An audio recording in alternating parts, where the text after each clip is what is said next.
introducing Adrian Bartha, who is the founder of eCompliance. He's also working with an investment arm, which maybe you could explain better than I can.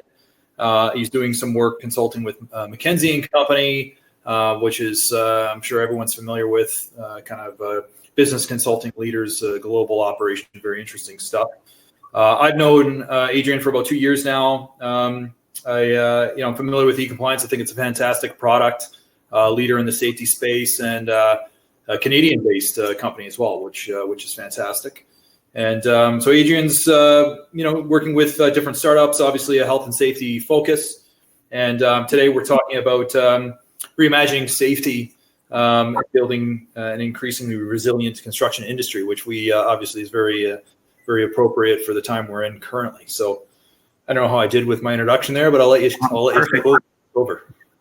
Great. Thank you, Tom. Great introduction. And thank you. Very kind. I'm just going to make sure the slides are up. All right. Well, thanks. Thanks for the introduction, Tom. And I look forward to presenting at least one viewpoint on what we're seeing across the construction industry.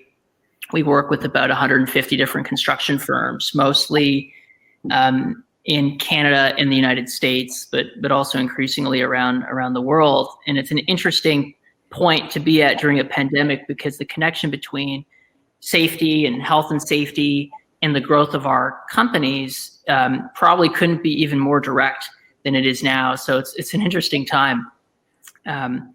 So just to power on through what we'll be discussing today, let me just get this sorted out. At the beginning, we'll talk a little bit about some of the things we've been seeing in the industry pre-COVID, because some of these longer term trends are being accelerated, by the pandemic, and also getting into what are the things we're seeing now with the pandemic. What is it accelerating, and how does that look going forward? But I also want to take more of a commercial and kind of business growth lens on this too, and try to connect the dots on these things, and really leave all of you hopefully with some questions to ask yourselves. There's not a lot of answers at this time. There's more questions being asked. But sometimes at this time, if we ask the right questions, we find our way, and can't wait to get into the Q&A after and hear what's all on your minds and what you think. So before we get into all that, just a quick bio, just quickly on me. I didn't start off in the construction industry, but I got involved and interested in safety because I was a renewable power developer. We built a renewable power company, but very tragically, we had a contractor who died on one of our sites. They were killed, and it was completely preventable. And so that really got me into thinking about safety and how we could better protect the frontline workforce, and just how important that is every day. And I know that means something to all of you being in the industry, but for me at the time, it wasn't something that was really as front of mind. I didn't realize how big of a opportunity there is to keep people safe and get them home to their families every day that there is. And so we started eCompliance about eight years ago, and built it up from there. And so we affectionately refer to ourselves as safety nerds. I'm a safety nerd. We live and breathe and safety, and are very passionate about it. And connecting it to business and the growth of our businesses, it always seemed like safety was kind of over here and business was over there. And it didn't feel right, because, one of the things we always believed was, you can't manage what you cannot measure. And in safety, it seemed more difficult to measure, because you're only measuring things when they go wrong, or a lot of companies would. And that seems really strange. And what other environments you only measure the things that go wrong? And the other thing that we felt was safety doesn't always feel like there's a connection between all your actions across your organization and the performance, the impact of safety. It's kind of this squiggly line, all the safety talks, all the regulations, all the training, the PPE, all the initiatives. It's sometimes hard to see the relationship between that and the performance we get, and how well we really do protect people in the front lines. It's not a clear line like it is in other parts of business, like marketing or sales or finance. And so that really intrigued us. We wanted to create more of a connection and use technology to do that. And that's something that we're very interested in. And the reason I'm bringing this up is it falls into some of the trends and things we're seeing going forward, and I would love your feedback on it. And so when we reflected on this in safety in general and the challenges with safety and how organizations view safety, it forced us to think about some other things that are not seemingly related to workplace safety, but maybe health at home. So Fitbit, Pelotons, and all these exercise bikes and all these things, we're flying off the shelves off of different eras because, or we think because everyone already knew exercise was good for your health, right? No one debated that. It's not new news. But as soon as you're able to find a new way of measuring it or engaging with that activity and measuring your performance, it gets addictive. You get into it, right? Or many people do. And so that's the same type of experience that we're seeing safety go in that evolution. And that's something really that we need to keep in mind is if creating these feedback loops creates positive behaviors for something as simple as taking care of your own health at home, why should it be any different, for safety on the front lines when we have folks that are exposed to risk and we need to care for and watch out for. So that was the premise of how we got started. And so, we believe that frontline participation with some simple analytics on the back end, if you combine these things, you have a recipe for a lot of good in the world. And so as a company, we've evolved from, what started off as a tragedy to something where we're helping our customers across industries help. By the end of this year, we're trying to eliminate over 1 million workplace incidents over that 8-year period, which we're getting close to. And so that's what we're about at the end of the day. And so I just wanted to reveal a little bit about that, so you kind of knew where I was coming from. So before COVID-19 struck, the world seemed to move a little bit slower, and I sometimes long for that. But at the same time, there's a lot of silver linings that are coming out of this too that we're seeing across industries. But before we get into that, some of the research we did on safety was, when you have a view into what hundreds of thousands of people are doing every day, you can learn a lot from it. There's a lot of great data, and I won't throw that all on the slide for you, but we did see a big distinction between companies that were top performers and bottom performers in their industry, and companies that were getting better and they're on a journey of safety performance. And we really wanted to understand that better. Not surprisingly, we found that companies that were able to engage their frontline workforce in safety activities and do that across a broader section of the workforce were more likely to be top quartile performers. So this chart just shows that the higher the adoption rate of these safety activities across the company and the more safety activities per person that they were involved with and creating a feedback loop in the organization, the more likely they were to be first quartile. And that's a very strong relationship. And you might say, well, that's obvious. Obviously, if you have the frontline engaged more and you have a culture of safety, or you're getting them to be involved, of course, it'll be a safer company. But we wanted to quantitatively prove that, because the next question is, well, how do you create that environment? And that was something that the data was not going to tell us. In fact, we interviewed the companies that were top quartile and bottom quartile to see what their journey has been. And some of these things were obvious. The companies that were top quartile always had the CEO's strong commitment to safety, meaning they believe in it, not just a policy or something, but something that they spoke about and committed to and were seen as being involved personally, not just a matter of delegation. They empowered great safety or EHS leaders across the company. They ran initiatives to ensure they had employee buy-in from the start when they hired people and so on. But the other things we learned that were not as obvious were how the organization developed the safety reflex and safety velocity.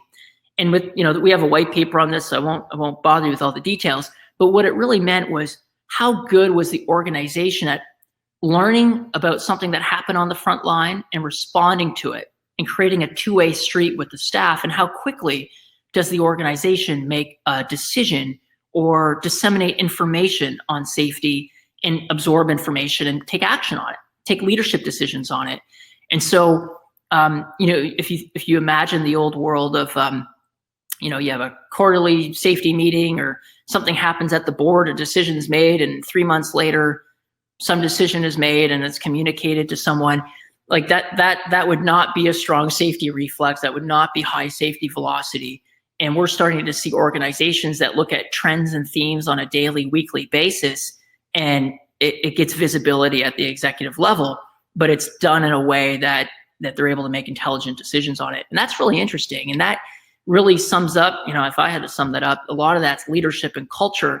And the increasingly new part of it is just better data to make this to help that leadership and that culture. And so that's a lot of what we are learning to date and measuring with millions and millions of points of data, but it really came down to these things and getting these things right. But these things are not easily, you don't get them right easily or overnight.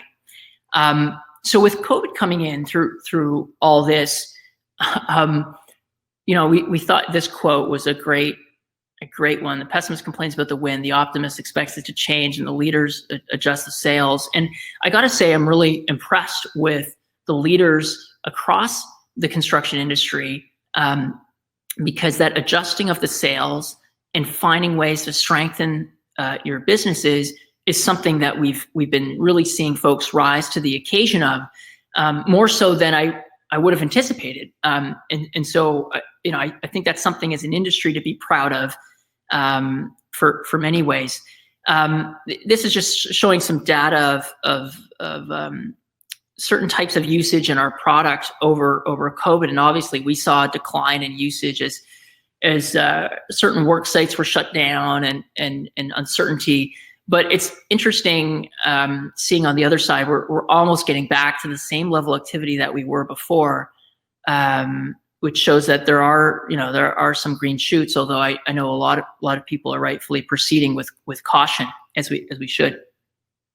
So what are those silver linings? When our team speaks with our customers and I speak with members of the industry, these seem to be the three that really came up the most in the construction industry. It's just an opportunity to get closer with your employees and stakeholders, which many of you have done, but also strengthening safety culture is just part of everyday operations, because now if we can contract a virus by touching the next tool from someone or another subtrade on site, or we give it to them or they give it to us, suddenly we're rethinking all of our processes and our steps and our jobs and our hazards and our controls.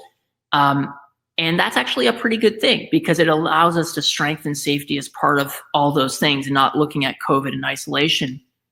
And the third thing was never waste a good crisis. Many folks wanted to make certain changes in their organization with how they operate for a long time, and COVID accelerated that, and they took advantage of that in a good way to help the company do something in weeks that normally would have taken a number of months. So we're really seeing the industry rise to the occasion.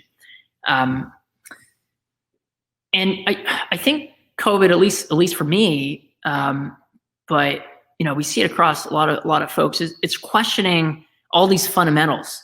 Where do we work? How we work? Why we work? All these things are being questioned now in a way that they weren't before. And that has some interesting implications.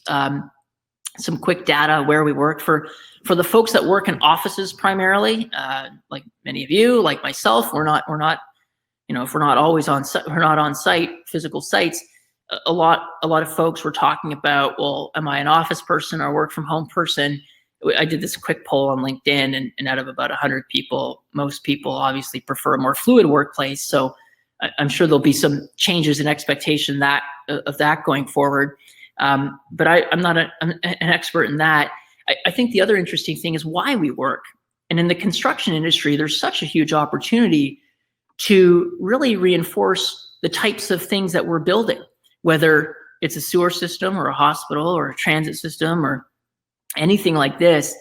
In an increasingly digital world, the construction industry has sometimes been looked at as being behind or different. And I think that's extremely unfair. And I think there's such a huge opportunity to really take the bull by the horns and be proud of the physical stuff that we're building in the world around us. And I think this COVID, crisis has really helped people rethink the world around them and what they value. And we should be really proud of the things that we're building. And I think more and more people, especially in the millennial workforce, are going to be actually more interested in building this tangible world around us and what that looks like than just staying in the purely these other sectors that had a lot of trends going for them for a couple of years. And I'm in a software company, and you're hearing it from me. So that's something we should really hang our hat on and be proud of.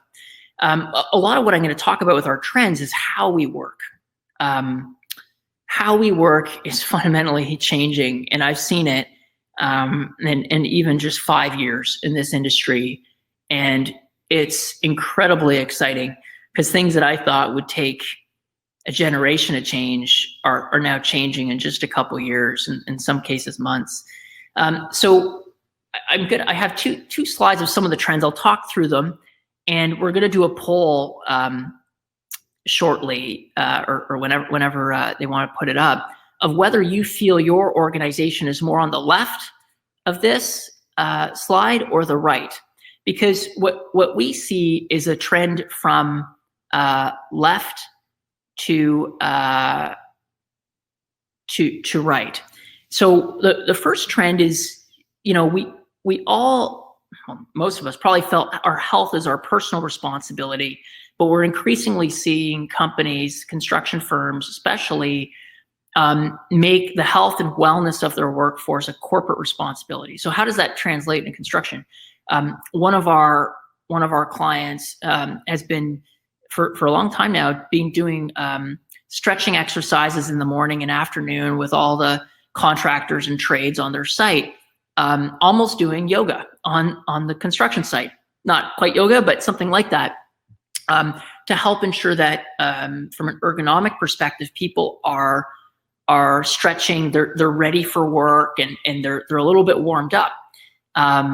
And so that was something that 10 years ago, 15 years ago, seeing people on construction sites doing stretching exercises together, like some sort of class, would be kind of frowned upon or maybe made fun of. And we're starting to see stuff like that make it into the work site, which is great, I think. But it also has a lot of implications on where you draw that line and where you stand in your company on it. And I don't think there's a right or wrong answer, but that's a trend we're seeing. We're also seeing increased personalization of PPE, and thankfully with the slow, and it's small, but the increased female participation in the workforce in construction on the front lines, we're seeing PPE and some of these things become more personalized. It's not one size fits all anymore, and I think that's really that really ties into attracting talent. And attracting the young generation into the industry as well. So that seems to be good. And of course, COVID has taken it from housekeeping and stuff like this on sites to housekeeping and house cleaning. Probably not something everyone anticipated, although some of our clients were already doing this stuff, believe it or not. And it's with COVID, it's forcing that hand in how we do this sort of stuff. So it's really raising the level on how we determine cleanliness and the safety of a work site. It's completely changing. The fourth was moving to a model where organizations are thinking about not just how do I train the younger workforce, but how do I transfer knowledge on very specialized things and the expertise in our teams to the younger generation in a more formal way. It used to be, oh, well, I've got this many experienced supervisors and foremen, and I've got this many young ones, and I balance them, and one will tell the other or teach the other if they stand around each other enough. And we're starting to see some more innovative ways to transfer knowledge and to codify knowledge on the work site about things that are not things that you could easily write down and put in a manual, right? There's a lot of expertise in our companies, and there's a huge generational shift going on. And so organizations are realizing that their knowledge and expertise shouldn't be taken for granted, but we need to find a way to transfer that as well. So I think the poll is ongoing right now. I have a few more trends, but let's see where we're at. So most of you, thankfully, are feeling like you're on the right side. 88% so far are on the right side, which is awesome. We've got a few more. I know there's some more poll numbers coming in here. Some more safety related things. We are moving increasingly from an environment where, at least I was taught back in the day, it's like, okay, legislation and rules, compliance tells you what to do and not to do. And now we're seeing COVID make a positive impact on this because more organizations are taking a risk-based approach. When COVID hit, there wasn't clear guidelines on what to do. And in a way, that was a pretty good thing because organizations had to figure out, hey, where are the risks across our workforce? Where are the hazards across each job, each step, each project? How do we mitigate it? What do we do? How do we monitor it, report on it? And that's forcing a more risk-based approach. And arguably, that's more sustainable in the long run. We can't count on the government or a committee or something to tell us what to do all the time. In fact, we probably don't want that. And the government, I know, and agencies and safety associations are doing a great job and they're doing their best. But when it comes into the details of how that works on, company A's job site versus company B's, we get into uncharted territory. And that risk-based approach is I would argue a really healthy thing. We're also seeing safety leadership from being more of a top-down thing to something that's more of a two-way street. We needed to rely on the front lines for what they're saying and seeing on the ground with COVID, and to be more responsive to it in a way that we haven't had to do maybe as much before. And I think one of the pre-existing trends is we were measuring a lot of things that go wrong, but we're increasingly seeing and encouraging companies to really measure what goes right. And this is a generational shift away from saying, I expect you to do your job right, so just do it, and I'll tell you when you did it wrong, to one that's more about, I'm going to tell you about all the great things that you did, and here's some constructive feedback too, but hey, the fact that you did what you were expected to do is still tough and still not always clear, so great job. And finding ways to do that, not just peer-to-peer, but across the company and to report on that, which gets tricky. So those are some of the mega trends that we're seeing. Some of these trends are going on over months and some of them are going over years. But this is really the direction we see the world going.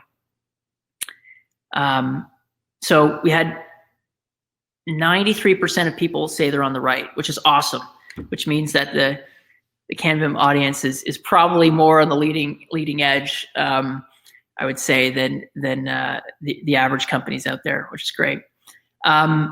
So what we're seeing broadly is, the big question when you break this down, at least from a safety perspective, is how do we take it from a safety because I have to world environment to a safety because I want to world? And that's a tough question, but that's really the one that we're asking ourselves. And it's not just a technology or software question. This is a fundamental question that a lot of companies are on this journey of doing. And so we're going from an era before where it was kind of the old safety paradigm done old ways, very hierarchical, very, paper and formal reporting and all this stuff. And we measure what goes wrong. And on era 3 on the right, we're moving to a direction where safety is more about the things that are going right than going wrong. It's more about peer-to-peer relationships, more of a social network, more of an Instagram type world, whether you like it or not, and seeing that world come to fruition. Right now, we're kind of in the middle. A lot of our organizations are stuck with doing some things the old way, but we're trying to push a new paradigm, or we have bits and pieces of the old paradigm and the new paradigm, and our tools we're experimenting with different things. So most companies that we speak with, at least in the beginning, are kind of in the middle, but they don't know what that next step always looks like, and they're interested in what works in other companies, not what might work in theory, but what actually works. And so this is where, we've been really, thinking through. And so I'll skip over some of the slides here just to speed it up, but we're moving from an environment where things were a lot more top down to an environment where not only are we getting bottoms up feedback, but there's a huge opportunity to actually have the learnings from all construction companies and feed them into an environment or a way to learn to prevent the next injury, prevent the next near miss. And so you might say, well, our data is private and we don't want to give up confidential information, of course. But if you think about it, every risk or hazard that your organization faces is probably one that has been faced by another organization before.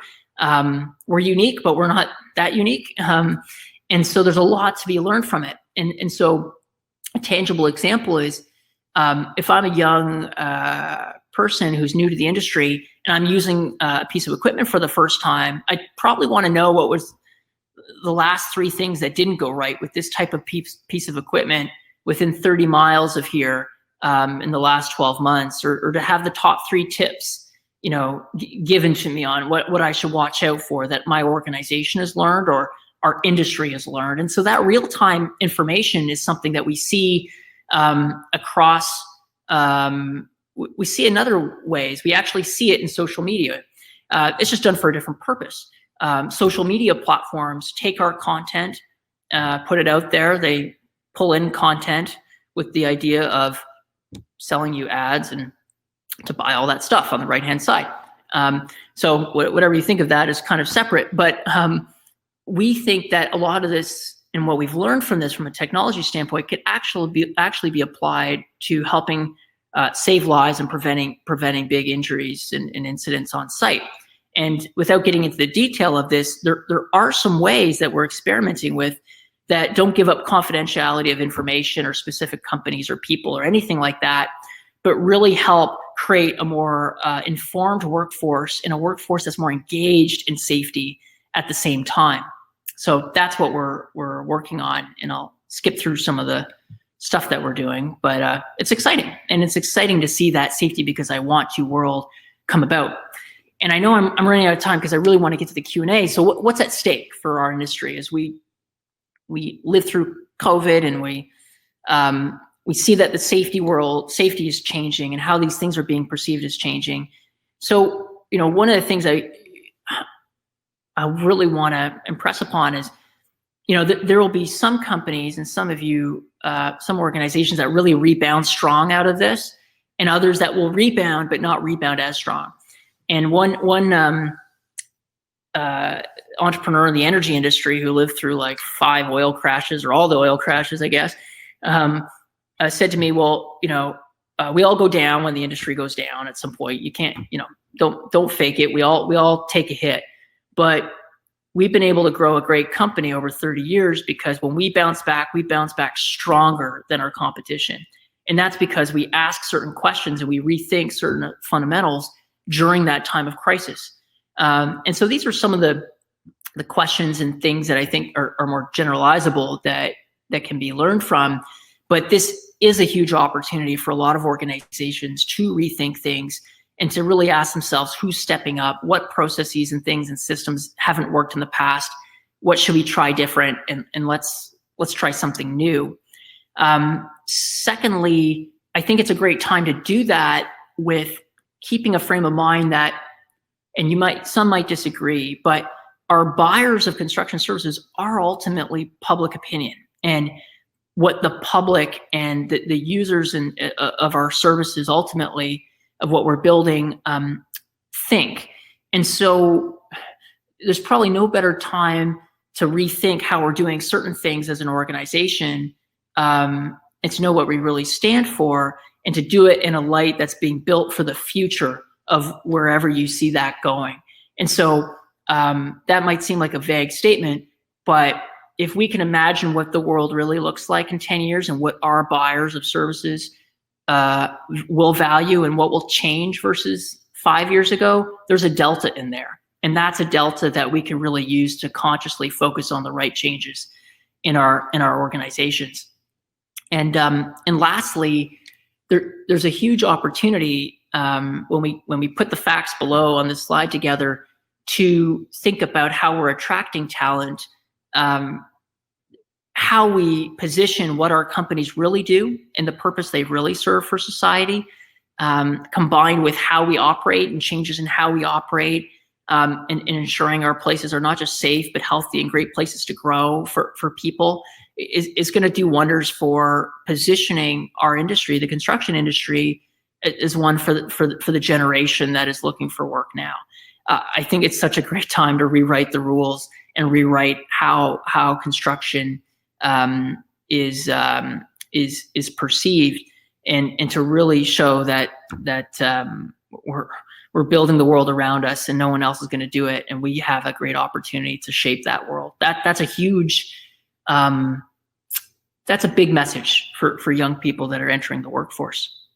So key takeaways before we get into Q&A, just to think about and consider is, are you and is your team, your executive team, deliberately taking action to strengthen your company for a rebound or whatever that looks like?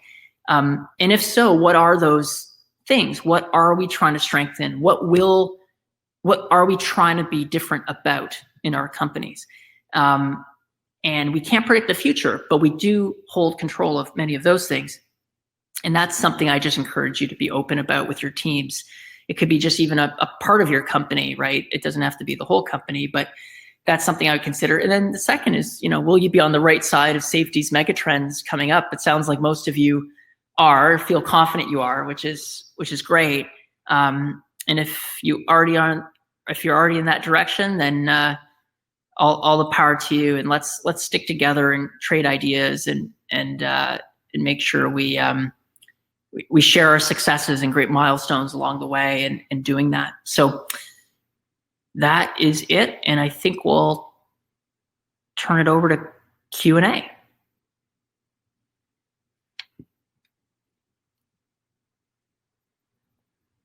A lot of things you said.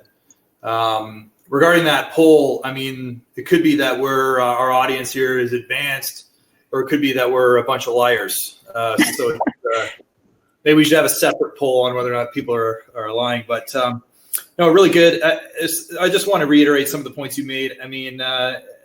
You said it a lot better than I'll say it, but I think safety shouldn't be proprietary. I think that if you have an innovation that makes our workers safer, that you should share that with the industry instantly. And the same logic would dictate that we shouldn't really compete on safety. It shouldn't be a point of competition. You should compete on your ability to share your solutions and your innovations and the things that your company is developing with the rest of the industry. Because at the end of the day, our industry, we all share our workforce. It's really, we compete on the way that we organize them. And we really shouldn't be competing on keeping our workforce safe. It's just a logical thing. And I also like what you said that we, as an industry, we like to repeat this idea that we're behind other industries, which I don't like at all. I don't think it's true. I don't think you can measure an industry looking at one metric of square footage of buildings built as a single metric. There's so many other things, including safety, that has evolved over time.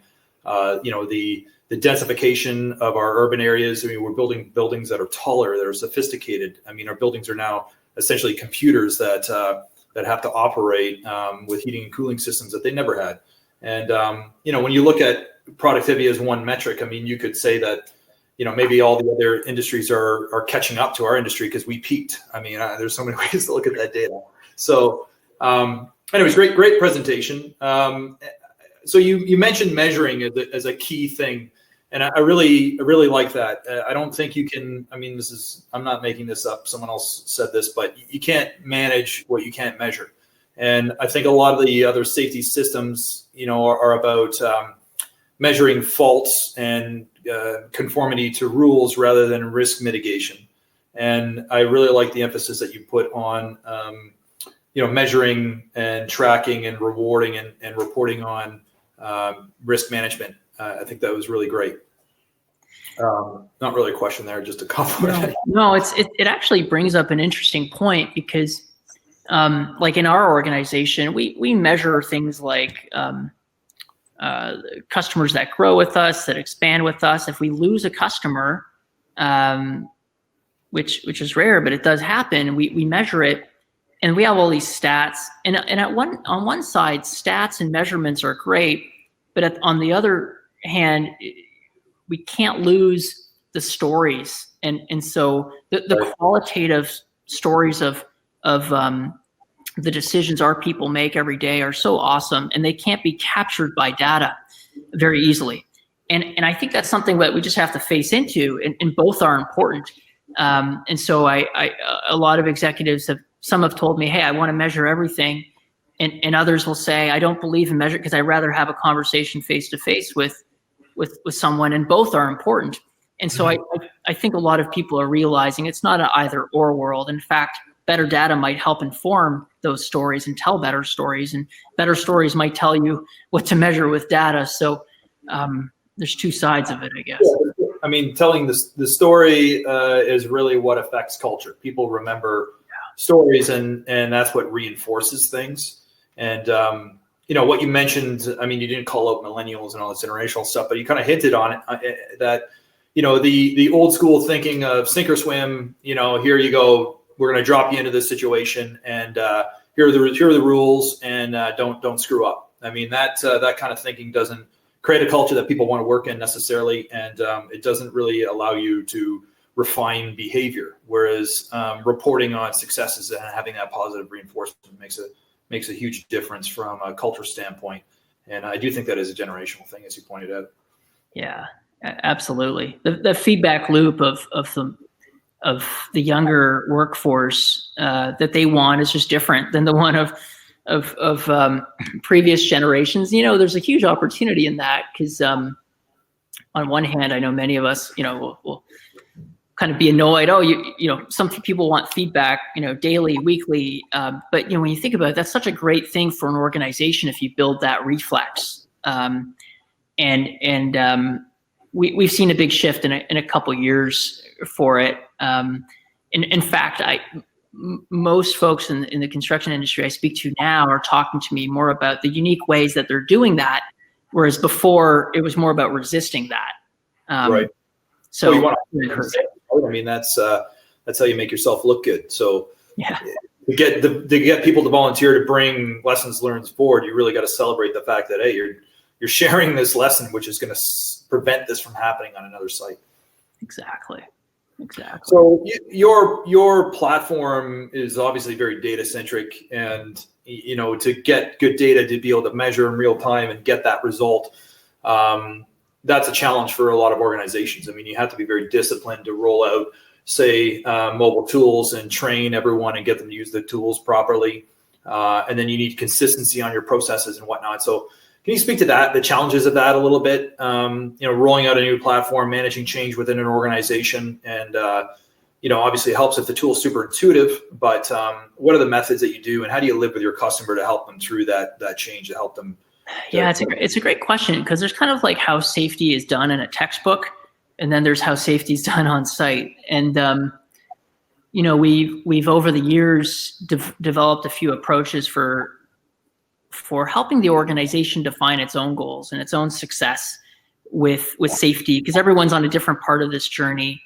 And so one of the principles first of all, the product has got to be so easy to use that you could pick it up like anything else on here and just start to do stuff with it. Right. And without that, it's really hard, because if you're asking someone to do something in addition to what they've done before, it's an ask. It's tough. But if it's made easier for them, or 80 or 90% of it's easier, then you automatically have more buy-in. But one of the things we do is, rather than roll out all these things in safety and try to digitize everything, it's more about what are the top 2 or 3 opportunities for engaging the frontline workforce. It could be something as simple as a pre-job hazard assessment, or weekly audits of a site, or inspections, or something so simple where we challenge our supervisors to just say, hey, we'll put all the ideas and feedback we had through our digital platform, we'll put them up on a board every month, and we'll talk about them. And people start to see the connection between what they're volunteering in the platform and the action and the decisions that are made on it. Because without all that information, all that volunteering of information and ideas, the organization doesn't have anything to act on. We're just trying to create that feedback loop. And so that's something we usually start off with, a few sites and a few easy things. And once that snowballs into something bigger, we go on to the next thing. But we really let our clients guide us in terms of what's the right speed at which of doing that. And it's driven by the frontline workforce. I could see that it would become really addictive if if you're used to receiving and measuring annually, say your safety and reporting on it annually versus, closing that down and getting monthly, getting weekly, getting instant feedback on what's happening. And that gives you the opportunity to actually start to think more proactively overall, because now you can see what's trending. Oh, absolutely. Like one of our construction clients would simply measure how many positive praise or feedbacks would they give their staff on a weekly basis or monthly basis. And out of they had 70 different supervisors across all these different sites. And something as simple as who are the bottom 5 people that didn't give any praise? Those are obviously supervisors that are having trouble, or they're not bought in themselves, or maybe they're going through something personally. And so sometimes measuring slightly different things, because you're measuring them more frequently, teaches you other things that might not even be related to safety. It might be related to culture, it might be related to leadership or other things. So those are some of the surprises along the way that you often find. So, obviously we talked about it, but, COVID's affected safety, obviously, and how we manage labor on the job sites, the skilled workers, how close they are, keeping people separated in time and space, and also contact tracing. So have you built any new functionality into your platform that addresses that specifically, or is that made its way onto the roadmap? And what do you think the future is going to be around this whole subject? Because maybe this is going to be a more frequent event than every 100 years, as the population of planet Earth increases and urbanization increases, et cetera. Yeah, well, I guess there's 2 parts of it. One, our product's very configurable. So our customers were able to already adjust parts of the product to change up processes and collect information about COVID in different ways. So that was pretty out of the box already there. We introduced a COVID e-learning course that any of our customers could take to distribute to their front lines to drive awareness, and that had a lot of adoption. We have not made a contract or a contact tracing app specifically for a few reasons. One is it's already being, or we believe it's already really being built by Apple and right. Samsung, and so they're gonna. We see this as being something that's just embedded in the hardware of future phones through software updates and other things. And so that is a good thing, quite frankly, because once the hardware and the software from these manufacturers is updated, and we have that capability, many companies will build contact tracing apps and stuff like that. Each jurisdiction, each geography will probably have kind of a different version of one that would work better than another. So that's how we see that coming about. And so we've been spending more of our time on making sure our customers are sharing different tactics and tips with dealing with COVID. And there's 100 different things. We actually put together a crowdsourced spreadsheet of all these different things, which you could find on our website, because there's a lot of tactics and stuff that are not digital, quite frankly, that we need to share information on. And so that's that's something that we've been doing at the same time. Yeah, challenging. Yeah.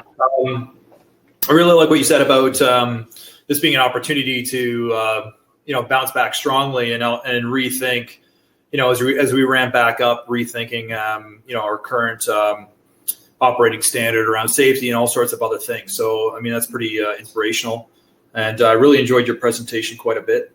And we're kind of towards the end of the time we had, and I want to make sure I give people a little bit more of a break in between this one and next one, because last time I gave no time. Yeah, but thank you very much for your presentation. And if people want to get a hold of you, I assume they can contact you through your website, or they can maybe reach out through there we go. Okay, yeah. So there's contact information. And thank you very much for taking the time. And I also want to thank our sponsors. We have a number of sponsors that help us make this possible, including Building Point Canada and SolidCAD, who are platinum sponsors. So thank you very much, Adrian. I appreciate it. Great presentation, and we'll chat soon. Thanks. Great. Thank you, Tom. Thank you.